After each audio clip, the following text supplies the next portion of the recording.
21 years, the Clare Boothe Luce Policy Institute has been preparing, promoting, and celebrating great American conservative women in America. And every year we give a Woman of the Year award to honor an extraordinary woman who, like our organization's namesake, Clare Boothe Luce, shows courage, leadership, grace, and dedication to advancing conservative principles.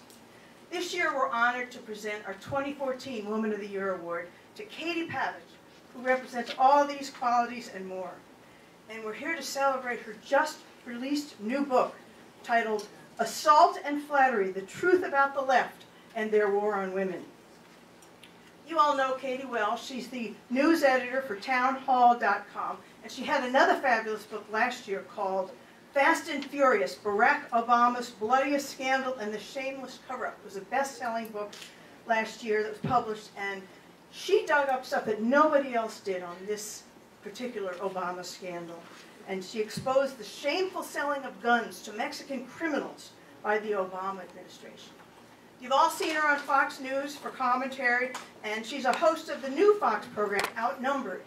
She does really good in-depth analysis of many key issues, writes about it in articles, reports, and in her speeches. And you've all also seen her on CNN, MSNBC, CNBC, and Fox Business, in addition to many, many local and national radio shows. And this year, Katie's been a regular at Luce events. She spoke to our special mentoring lunch at CPAC. She's spoken on many, many campuses, including recently University of Illinois and University of Maryland. Katie is a bold and persistent fighter for conservative principles. She's someone so many Americans, especially women like you, are inspired to look to as an example when it comes to courageously speaking out and fighting as hard as you can for what you believe in. Many on the left, especially in the colleges and in our popular culture, pretend not to be aware of the amazing achievements of women like Katie Pavlich. Instead of praise, you all know this, conservative women are often ridiculed or marginalized. Sometimes they're savaged by radical feminists and left-wing leaders and groups, and many in the media. But at the Clare Boothe Luce Policy Institute, we're eager to celebrate the achievements of conservative women leaders. We know they represent the millions of women across the country who believe in traditional values, conservative ideas, and who believe that our rights come from God, not government, and that's what makes America an exceptional country. Katie, we want to thank you for all you've done as a conservative leader for America and for inspiring so many women with your devotion to hard work, your writing, your speaking, and principles. It's now my great privilege to present you with the 2014 Woman of the Year Award.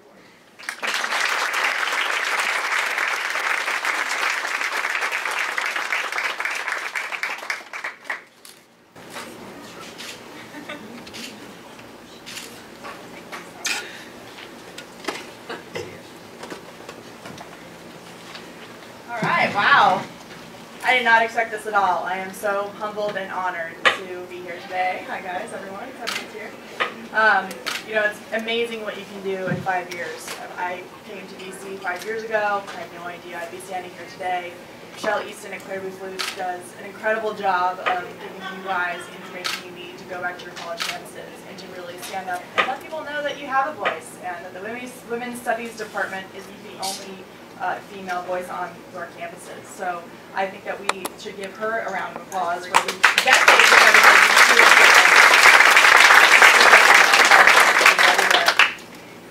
So just tell you a little bit about myself, because I guess I should do a little background here. I am from Arizona. I grew up in Flagstaff, Arizona, about 80 miles south of the Grand Canyon. I grew up on a dirt road and started hunting with my dad when I was about 10.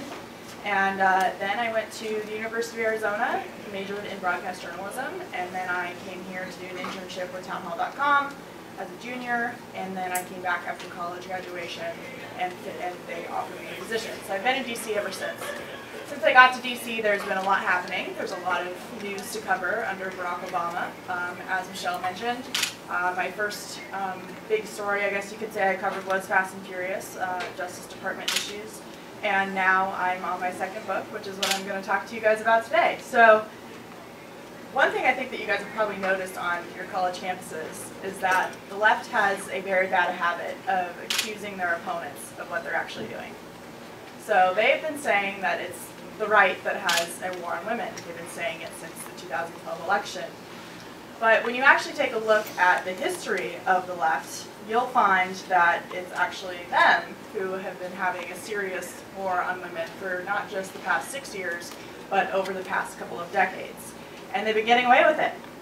You know, my question is, if liberals believe that women can be strong and independent and that they can protect themselves, then why do they oppose a woman's right to own and carry a firearm for self-defense?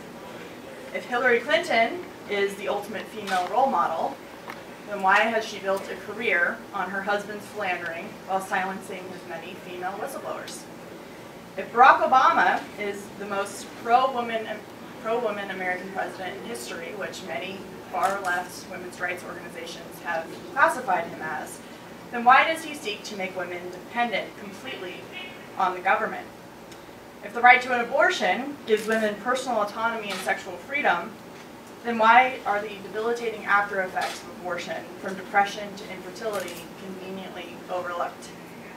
And if conservatives are so insensitive to women, then why is the sexual lechery of politicians like Ted Kennedy and Bill Clinton defended and covered up or ignored? The fact is that women of America have been lied to. They've been manipulated, they've been used by both the mainstream media and the left, as if there's any difference. In my new book, I talk all about how the left talks about women in one way and they treat them in a completely different other. Every book that you write has an idea, and you have these moments where you have these brainstorming moments, or these moments that happen in your life that go, oh, okay, this could be part of a book or a new great idea. One of those first moments for me came in February of 2012 when Nancy Pelosi invited 30-year-old Georgetown law student Sandra Fluck to testify on Capitol Hill about why taxpayers should foot the bill for her contraception. And at the time, she was portrayed in the media as a young woman in her early 20s. But that wasn't true. She was well into her adulthood and her adult years by more than a decade before making her statements on Capitol Hill about being subsidized by the government. Now, my office is in Roslyn, Virginia, and you can see Georgetown University out my window. You can see right across the river. And after listening to her testimony, I just remember sitting there thinking, okay, and I was 23 at the time, and I just sat and thought, you know, I'm a young professional working and paying taxes. I'm pulling a paycheck. I'm paying my own bills. I moved across the country by myself, and I lived in a city where I knew no one. And why is it that this woman, who is almost 10 years older than I am, wants me to pay for her medication, whether it be contraception or anything else? And, you know, and then she had the nerve, too, to complain about public interest scholarships, which is taxpayer-funded scholarships, not being enough money for her fellow women who wanted their contraception covered. So I was in disbelief. You know, why was it my job, or anybody else's job, for that matter, to pay for someone else's stuff? It was again clear that the left likes to uphold people who pass responsibilities for their actions onto others. And I wasn't surprised when Sandra Fluck was held up as this new feminist hero. So then a few months later, this was one of the biggest moments for the ideas for this book. I was at the 2012 DNC convention in Charlotte, North Carolina, and it's my job to sit there and listen to speech after speech about what they're saying, and it was all about war and women stuff for hours and hours and hours. And ironically, they had Bill Clinton speak the same night as Sandra Fluck, as if somehow Bill Clinton should be in the same room as a woman who's claiming there's a war on women. But that night, the DNC honored a man who Ann Coulter says has the only confirmed kill in the war on women. And the TV cameras didn't catch this because it was during a commercial break, but I did because I was there. And in between speakers, the DNC played this 5-minute tribute video to Ted Kennedy and his life, and how he was this amazing women's rights champion. And they stamped the words "women's rights champion" on the video of Ted Kennedy. And conveniently, you know, I'm just sitting there thinking like, oh, come on. You know, they've been hearing about the war on women for hours. This feels like torture, and now they're trying to tell me that Ted Kennedy is some big champion for women. And that was just a moment. I knew that night I was going to be on Piers Morgan's show. And I really was hoping that you would bring it up because this was a big theme. And so we're sitting there. It was me, Van Jones, Hillary Rosen, who is a woman who famously claimed that Ann Romney has never worked a day in her life, and my friend Richard Grinnell, who worked for the Romney campaign. And Piers turns to me and says, weren't you uncomfortable seeing, because Mitt Romney was in this video, seeing Mitt Romney talking about the joys of being pro-choice in this video? To which I responded, no, you know what bothered me, Piers, is that at a convention claiming to be fighting the war on women, they would glorify a man who left a woman to drown in his car. And that what created a huge problem. You know, we're not allowed to talk about Ted Kennedy. We're allowed to talk about Mitt Romney, bullying a kid in high school, like every other kid bullies kids in high school. But we're not allowed to talk about the real history of a man who left a loyal campaign staffer to die in his car because he had a little too much to drink that night. So on air, when I said that, Hillary Rosen, who of course is a very far left feminist type, turned to me, or during the commercial break, she turned to me and said, I think what you said was disgusting. Instead of saying, yeah, Ted Kennedy made some mistakes, I was the problem for bringing that up to a national television audience and reminding people that claiming there's a war on women without mentioning Ted Kennedy kind of poses a couple of problems. But Ted Kennedy isn't the only false hero of the left. Hillary Clinton, of course, is one too. And on college campuses, where you guys go, she's portrayed as the ultimate female figure who provides a glowing example for women everywhere, when in fact she doesn't. And her underreported legacy is one of defending rapists and child predators. And no, I'm not just talking about her husband, Bill Clinton. So a couple weeks ago, the Washington Free Beacon published some audio from Hillary Clinton's time as an attorney in 1975. And she took on the case of a man named Thomas Alfred Taylor, who was a 41-year-old at the time when he raped a 12-year-old girl. And she said that she thought this man was guilty. Now, the issue isn't her defense of the accused, because after all, we live in America and everyone has a right to attorney. But instead, the issue was Hillary Clinton's behavior after getting Taylor out of his lengthy sentence for his crime when she thought he was guilty. He served less than 1 year in prison, and this is what the Free Beacon reported, quote, describing the events almost a decade after they had occurred, Clinton struck a casual and complacent attitude toward her client in the trial for rape of a minor. I had him take a polygraph, she said, which he passed, which forever destroyed my faith in polygraphs. And then she started laughing, as if it was funny that this guy got off. She can also be heard laughing at several points when discussing the crime lab's accidental destruction of DNA evidence that was tied to this man. But instead of just taking the DNA evidence and saying, okay, we don't have the evidence, getting the client, what he's due with the evidence based, that wasn't enough for Hillary Clinton. She had to go on and attack a 12-year-old girl, again, stressing 12-year-old girl, as possibly emotionally unstable and someone who may be exaggerating or romanticizing a sexual experience. Further, Clinton wrote in an affidavit at the time, I have been informed that the complainant is emotionally unstable with a tendency to seek out older men and engage in fantasizing, as if a 12-year-old somehow sucked out this 41-year-old man and said, I kind of like you. Do you want to rape me? So she went out of her way, Hillary Clinton went out of her way to attack the victim of the case, who was a 12-year-old child. And so just today, or just last week, the Daily Beast followed up with the victim, who described Hillary Clinton as taking her through hell, saying that she was lied about, that she realizes the truth now, she realizes what Hillary Clinton did to her, and questions that this whole claim that Hillary Clinton is supposed to be the person who is portrayed as all about women. She can hear her on the tape laughing. How would you feel if you got raped at 12 years old and you had someone who's now portrayed as one of the greatest women's rights activists, laughing at you, but also getting all of the credit for that? But this one story is just one little piece of Hillary Clinton's long legacy career and life of defending sexual predators. Her history of brushing sexual assault and abuse of young women under the rug has allowed for her own personal and political gain. If you fast forward a few years, after Gibby Clinton revealed that she got a child rapist off with no justice and no consequence, you'll find that for decades she willfully helped destroy women that her husband former President Bill Clinton was accused of sexually assaulting or raping. And time again, instead of holding her husband accountable, she defamed his female accusers as mentally unstable loons for money, who were out for money. And she repeatedly allowed women to be lied about, smeared, and manipulated so her philandering husband could hold on to power, which eventually led her to being a senator from New York, a presidential candidate, and President Obama's Secretary of State. And by the way, the whole point of the women's movement and the movement for equality was for women not to have to put up with that crap. You know, women weren't, the whole point was so that you didn't have to stay with a philandering husband so that you could hold on to power. So you didn't have to stay in a bad situation because you could stand on your own and still make it. And Hillary Clinton ruined that and turned the women's rights movement into a joke by allowing that behavior to go on. But it doesn't stop there. If you take a look at Hillary Clinton's record at the State Department, which is going to be heavily scrutinized if she decides to run in 2016, what exactly did she do during her tenure there? She ignored alleged rampant sexual assault and abuse of minor girls by high-ranking State Department employees.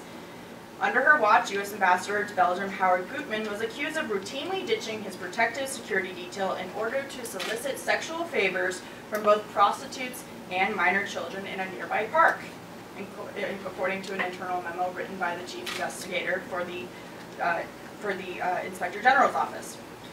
A State Department official stationed in Beirut was accused of engaging in multiple sexual assaults. And further, a U.S. Embassy official was removed for allegedly trading visas for sexual favors. And as CBS News first reported last year, at least 7 of Hillary Clinton's closest security agents regularly hired prostitutes on official trips overseas. The behavior was described as endemic.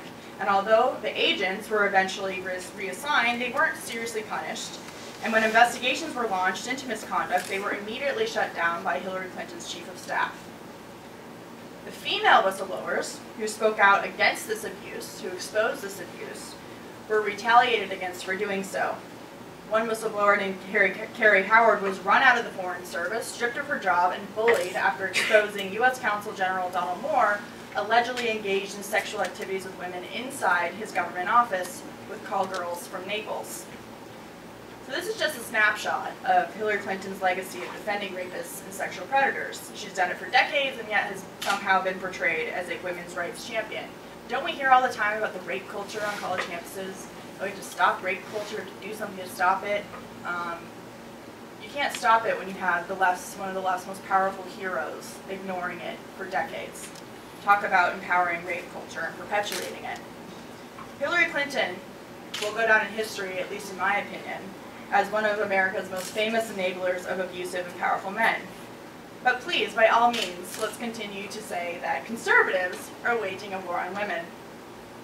But debate about Hillary Clinton and other false liberal heroes like Ted Kennedy and the historical record is all but banned from college campuses. But it's your job to break through that censorship, which is another great reason why Clare, Boothe, Luce is there to help you guys out. In order to effectively fight on campus, it's very important to understand what exactly you're up against, because the left is dependent on ignorance to accomplish the goals and to push their agenda. The left has been playing a long-term game with women since the 1960s and has been lying about female empowerment and equality ever since. So how do we understand the left? You have to go to them, which you're already in their playing field since you're on college campuses. But last year, I applied for credentials to cover the annual National Organization for Women Conference in Chicago. Because after all, now bills itself as the largest organization of feminist activities in the United States. And according to its website, since its founding in 1966, NOW's goal has been to take action to bring about equality for all women. That's something that I think I could agree with, right? But unless you're, of course, a conservative or a capitalist, they don't want you to be part of their groups. So prior to applying for my press credentials for the convention, I came across a NOW newsletter which proclaimed its goal for the future was to expand and diversify membership and our ongoing efforts to bring different perspectives to the organization. So I was pretty certain that they would be happy to have me there, because I was obviously going to bring a different point of view, right, to the convention. I was going to add a lot of diversity of thought to the convention. But instead, just 2 days before I was scheduled to get to Chicago, I got an email and I was informed that despite being a female member of the press, credentialed member of the press, my press credentials for the conference were being denied. They weren't going to let me in on press credentials.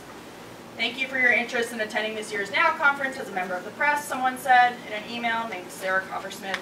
However, press credentials for the conference will not be issued to you. We regret any inconvenience this has caused. Yeah, just a flight booked, just a hotel room booked already. No inconvenience, don't need to worry about it. So I just wrote back and asked a simple question. As a credentialed female member of the press, I'd like to know why the credential was denied, especially considering flights and hotel rooms have already been booked. I look forward to your response. Thank you very much. I never got a response, but I was still going to go. I still had a plane ticket, I still had my hotel room, I was going to show up anyway. So the only way now to get into this conference, since I wasn't going to be going as a member of the press, was to do something that I didn't think I would ever be doing, and that was to become a member of the National Organization for Women. I have an official membership card, I paid dues. So I am now a member. I don't know if they know that yet. They haven't kicked me out. I'm still a member in good standing, so we'll see. Maybe not after this book comes out.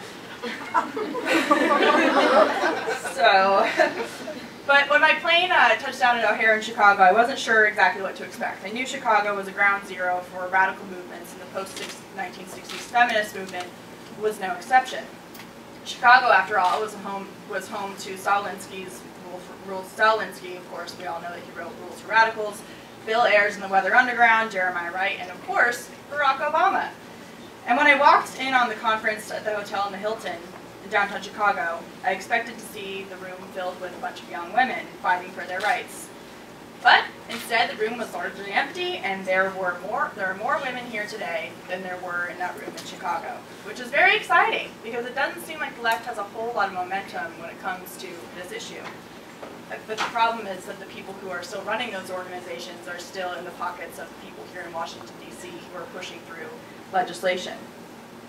But it wasn't the speeches that caught my interest at the convention, but instead it was the exhibit hall and the kind of material that was being sold. Because they were selling books about Marxism and the feminist movement. They were selling Karl Marx's Communist Manifesto at the NOW conference. They were selling Education for Socialists. They were selling things like Marxism and Freedom, which that title doesn't even make any sense.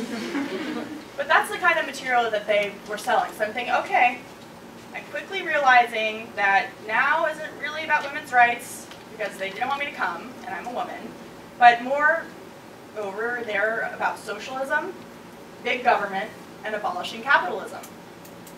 When any conservative organization, such as CPAC, has any exhibitors that the mainstream media deems radical, this leads to a number of headlines and news stories designed to embarrass the entire conservative movement.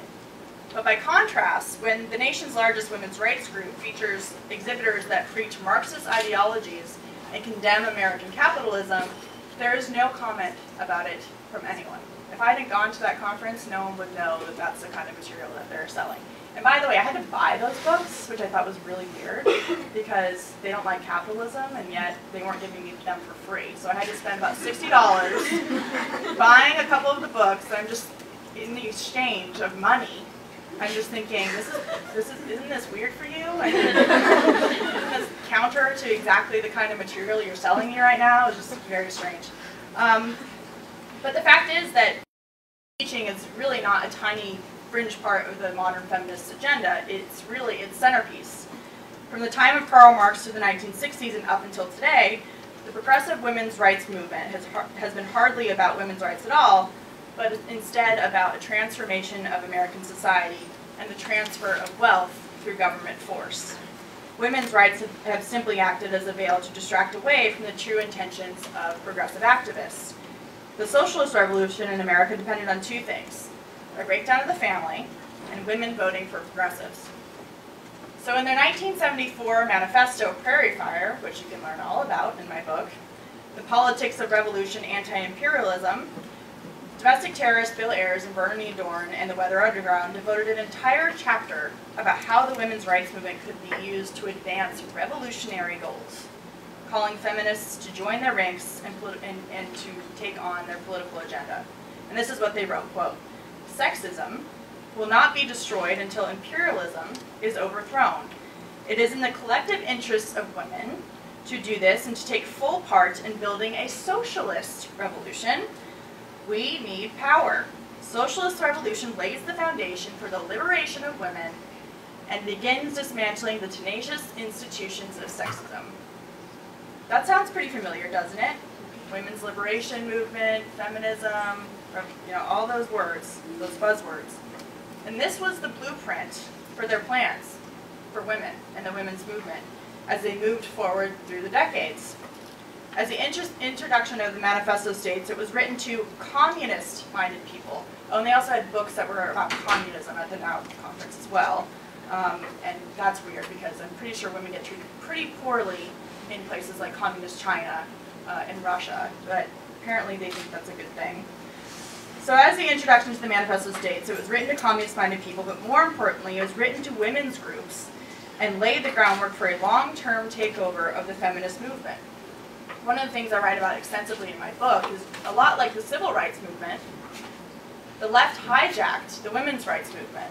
It was the right side of the political spectrum that actually fought for women's suffrage, who voted for women's suffrage. And it wasn't until the 1960s when the left decided, oh, maybe it would be politically convenient for us to use women as pawns, did they hijack the movement through socialist policies like these revolutionary ideas, and the left has then gotten credit for being the pro-rights movement, the party for women, for decades, even though when history shows that they were actually fighting against women's rights to vote. So whenever I hear the war on women coming from the left, I say, have you guys changed since you tried to stop women from voting? Have you changed that side of you yet? Because I'm pretty sure that's important.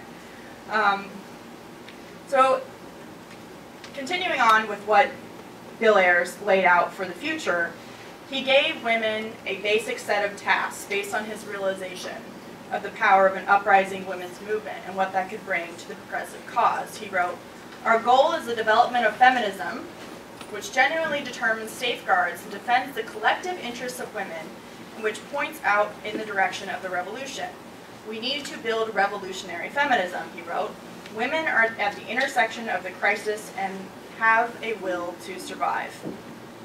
So Ayers and his underground believed men acted as male supremacists to women, and that in order to change society, a breakdown in the traditional family structure was necessary.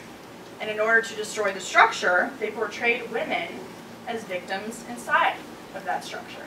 Sound familiar? The left has been packaging victimization as empowerment for decades. And this is the reason why, because they were given a basic set of tasks to do it this way. Quote, "The individual capitalist family structure is a wasteful social form and not healthy for women to grow up in.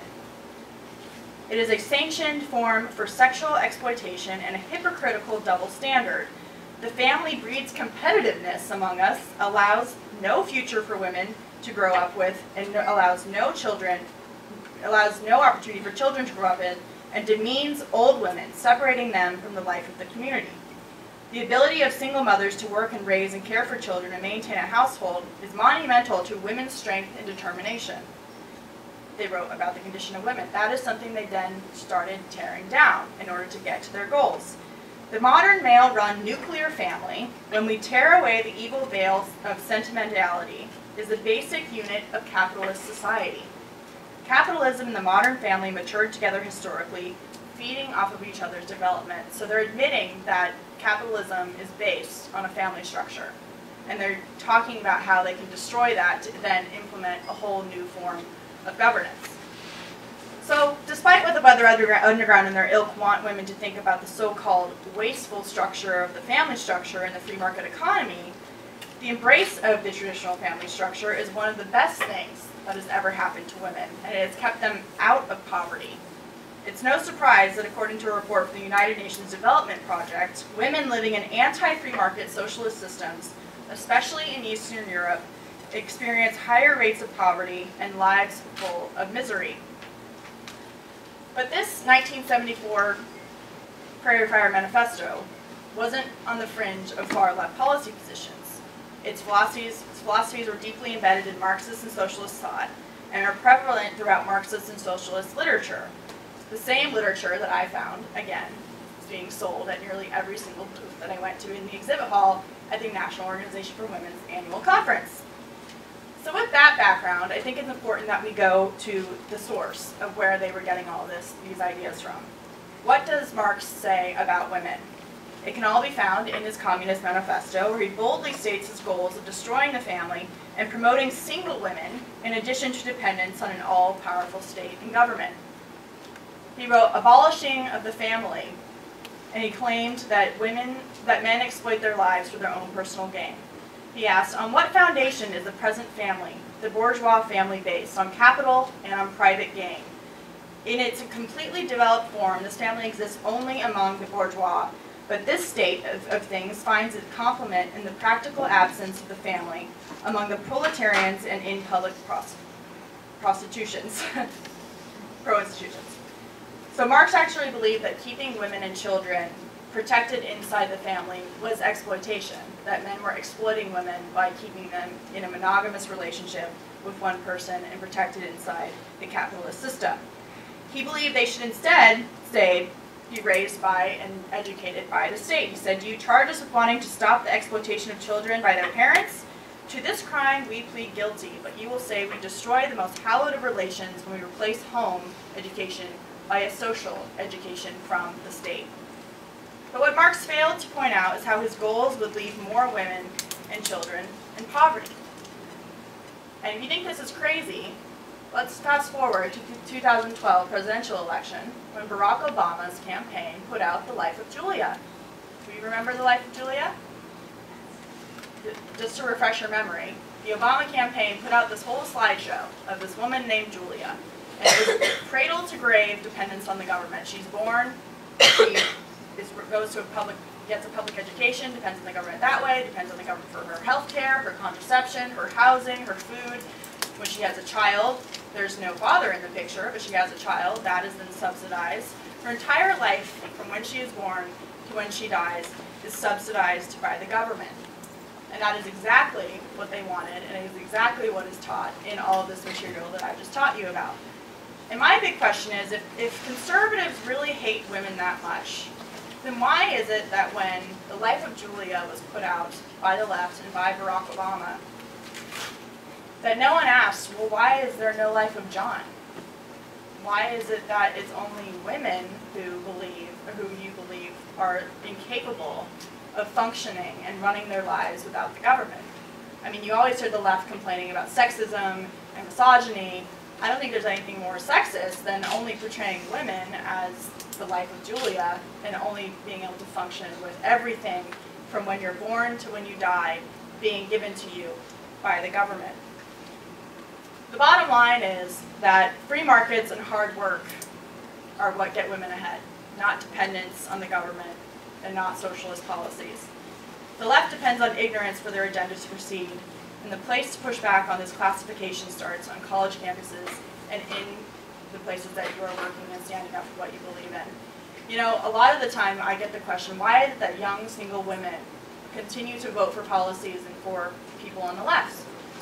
And we almost classify them as idiotic or stupid or not knowing what they're talking about. And I think that's a big mistake, because you can't blame young women who have never been shown the other side of the story for not knowing anything different. You have to think about what they're going through. They go through the public education system, then they get to their college campuses, and the only side of the story that they're hearing on college campuses is from the women's studies department and from the women's groups on campus. You can't blame someone for not knowing the other side of the story if you're not going to tell them what the other side of the story is, telling them the truth about that story. There was one of the greatest examples of this was most recently with the Hobby Lobby case. Someone did a video outside the Supreme Court and was asking all the younger women there protesting on behalf of NOW and Planned Parenthood and NARAL, are you aware that Hobby Lobby provides 16 different kinds of contraception to its employees? They didn't know that. And you can't blame them for not knowing it, because no one has told them that, right? Because when you have the president of NOW going on national television and saying this is a situation now where bosses are taking away contraception from their employees, what else are they supposed to think when they're not getting the other side of the story? And that's why I wrote the book, is because it's really important for young women to get that other side of the story and to understand that there is another side of the story. On that issue, Michelle mentioned this a little bit when she, in her opening remarks about conservative women and how they're treated. In light of the Hobby Lobby case, you would think that it was an all-male decision, there were no women involved in the case, this is horrible for all women. You know, you had Terry O'Neill, the president of NOW, and you had Hillary Clinton going out and saying, women are 50% of the population and we're not going to stand for this, and blah, blah, blah. They didn't dare mention that the entire legal team that won that Hobby Lobby case, in a historic moment for the country, were women. Did any of you know that? The entire legal team for Hobby Lobby was composed of women. And yet you have the left out there acting like they don't matter, even though they're competent, they prove themselves at the highest legal level you can in this country, and they just tend to gloss over it and ignore it. But there's a lot of us, and it's time to talk about it, and it's time to take the monopoly of the conversation about women away from the left and let them know that they're not the only ones who have opinions on things like contraception and free markets and all of the other things that we want to talk about. And one more thing I want to stress too is the left always complains about things like sexism and judging women by, they constantly claim, don't judge me by my parts, right? But then they literally go out and say, vote with your lady parts. I mean, they do the exact opposite thing of what they tend to complain about. There's nothing more sexist and dehumanizing than the left defining women by the pills that they take, instead of who they are, what their jobs are, and what their goals are for their futures. Anytime I get into a conversation, whether it's on television or anything else, on an issue that's political, immediately the person on the left dives right into, well, women just want to make sure they have access to contraception. And the immediate response is, I think I can handle like contraception, right? Let's talk about other issues that I also think about and believe in. Why is it that you always think that women only want to talk about that issue?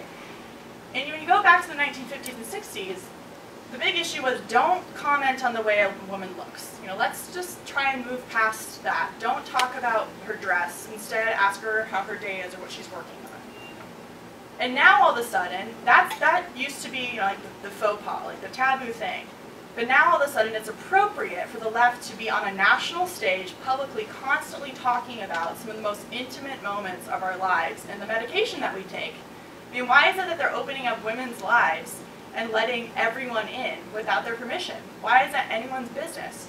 I find that appalling. Another thing that I think is always interesting is you have the left complaining about, you know, don't let a man open the door for you. That's offensive. Don't let a man pay for dinner. That's offensive. But let the government and Uncle Sam pay for your contraception and come into your bedroom. I mean, that, you know, it's like they're replacing one thing with the government, which is full of men, completely dominated by men, and it makes no sense. And so for them to then accuse the right of having a war on women is absolutely absurd. Their arguments don't add up. But again, I want to stress, you cannot blame people who only understand that argument for only knowing half the story. You have to tell the other side of the story or they're not going to know which side to choose. And very basic questions about, do you want to be an independent woman? Oh yes? Well then why do you think that the government should be subsidizing your life? Don't you think that's dependent? Asking them those simple questions that they're not getting is a good way to change people's minds. So I'm going to take your questions. I appreciate you listening to my speech. I hope it was helpful. I hope you learned something.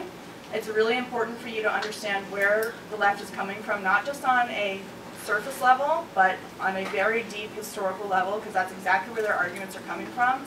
They're very patient. They've set this up for decades, and we're seeing it come to fruition now with more women than ever saying they're okay with being dependent on the government, which is opposite of what women fought for decades. I think it's important to push back and talk about how that is not good for women, how free markets and personal choices that are not governed by the state are the way that women get ahead and succeed. Thank you very much.